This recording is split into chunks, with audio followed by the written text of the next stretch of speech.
হ্যাঁ, জানি যে তোমরা সবাই চাউমিন বানাতে পারো। তবে ওই যে আমি আগের ভিডিওতে বলেছিলাম যে চাউমিনের রেসিপিটা আমি নিয়ে আসবো, তো আমি কিভাবে বানাই চটপট দেখে নাও তাহলে।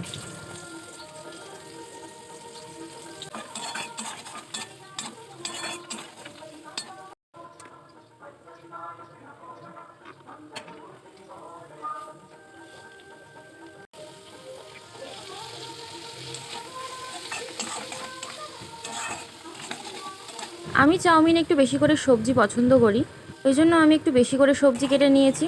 দেখো, তোমরা চাইলে এখানে চিংড়ি মাছ, মাংস সব কিছুই অ্যাড করতে পারো। আমি শুধুমাত্র ডিমটা অ্যাড করেছি, কারণ বাড়িতে শুধু ডিমই ছিল, আমরা খুবই গরিব, মাংস কেনার টাকা নেই।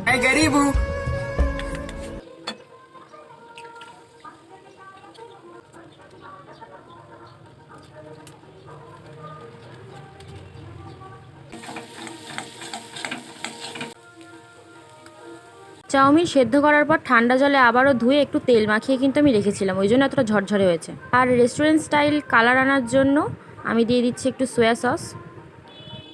তো এটাই হচ্ছে ফাইনাল লুক। সত্যি বলতে খুবই টেস্টি হয়েছিল।